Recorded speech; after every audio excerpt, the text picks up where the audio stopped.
जो शख्स जिंदगी में अपने कामों में, अपने शादी में, अपने फाइनेंशियल स्टेबिलिटी में, अपनी इमोशनल हेल्थ में, अपनी फिजिकल हेल्थ में स्टेबिलिटी चाहता है ना, उसको चाहिए कि वो अपनी नमाज को परफेक्ट कर ले।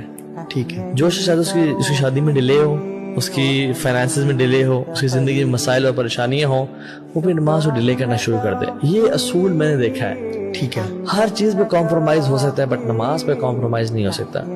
देखिए 5 दीन के ना पिलर्स हैं इस्लाम के जी। कलमा, नमाज, रोजा, हज, ज़कात। कलमा तुमने पढ़ लिया, रोजाना पढ़ने की हमसे सवाल नहीं किया गया। जी।